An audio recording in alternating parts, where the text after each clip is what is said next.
En esta clase vamos a aprender cómo se debe estructurar un dataset para hacer fine-tuning a un modelo de lenguaje de OpenAI. Porque si recordamos, cuando interactuamos con los modelos de chat como GPT 3.5 o GPT 4, tenemos cierta estructura en la conversación.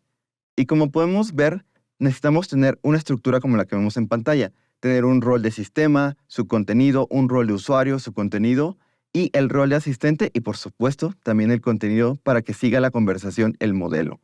Entonces, vamos a Visual Studio Code para ver la estructura de nuestro dataset. Estamos en Visual Studio Code con nuestro dataset para entrenar el modelo. Recordemos que nuestro proyecto es un chatbot de atención a estudiantes de Platzi. En los recursos de la clase puedes encontrar el data train y el data de validación, o también en el repositorio de GitHub del proyecto del curso. Si vemos acá en Visual Studio Code, nuestros archivos son de tipo JSON-L, que estos son los archivos que pide OpenAI para los datasets. Y si vemos, tenemos la estructura que teníamos al momento de conversar con un modelo de chat. Yo tengo una extensión de Visual Studio Code que me permite visualizar mensaje a mensaje, ejemplo a ejemplo, los contenidos de este JSON-L. Y vemos que cada ejemplo está contenido dentro de Messages. En Messages vamos a encontrar tres roles: el rol de sistema, el rol de user y el rol de assistant, que son estos tres que vemos aquí.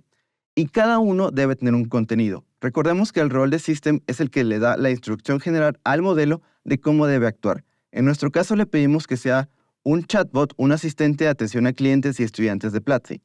Y en el rol de usuario vemos la pregunta que le haría el estudiante, el usuario como tal, a este chatbot. Y la pregunta que dice aquí es: ¿cómo puedo mejorar mi pronunciación en inglés? Y lo que respondería el chatbot, es decir, el rol de asistente, sería: te recomiendo tomar tal curso de pronunciación en Platzi. Entonces, cada ejemplo, cada mensaje de nuestro dataset tiene esta estructura, como podemos ver.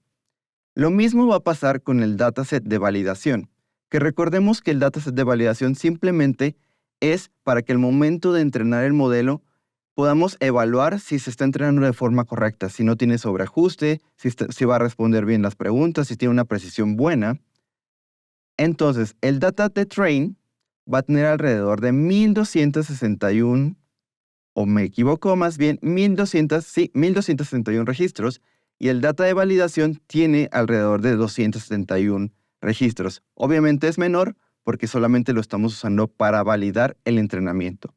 En la documentación de OpenAI, el link te lo dejo en los recursos de esta clase, podemos ver información sobre cómo preparar mejor nuestro dataset. Porque en el caso del proyecto ya tenemos un dataset preparado, pero ¿qué pasaría si tú quieres preparar tu propio dataset para tu proyecto personal o el proyecto de la empresa? Lo primero que nos dice es el formato que debemos seguir. Ya vimos que tiene que tener cada registro el messages y los tres diferentes roles de system, user y assistant. Luego nos dice cómo poner los prompts, qué prompts deberíamos elegir.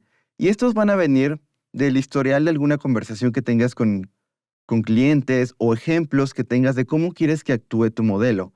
Aquí se recomienda poner los prompts que mejor se ajusten a las necesidades del modelo que busques, para que el modelo pueda generalizar esta información y actuar de la mejor manera. Luego también nos dice sobre cuántos ejemplos, cuántos registros en nuestro dataset necesitamos. Y por lo menos se recomiendan unos 50 a 100 ejemplos para entrenar. Lo mínimo que necesitamos son 10 ejemplos, que realmente no serviría de mucho, pero es lo mínimo para hacer pruebas. De ahí de 50 a 100 o más allá puedes tener para entrenar tu modelo. También, como vimos, tenemos dos datasets, uno de entrenamiento y uno de validación, que sería el de prueba, porque hay que partir nuestro conjunto de datos en dos partes como lo haríamos al entrenar cualquier modelo de Machine Learning. Entonces, recuerda estas buenas prácticas para poder partir todos esos datos que tengas en estos dos conjuntos de datos. Y por último, al momento, y esto puede variar, así que te recomiendo que te mantengas lo más actualizado o actualizada con la documentación, porque el límite por ahora, por cada ejemplo, por cada registro de tu dataset, es de 4.096 tokens. Si el contenido de tu mensaje excede esto, no va a poder estar dentro de tu dataset y va a marcar un error al momento de querer hacer fine-tuning al modelo.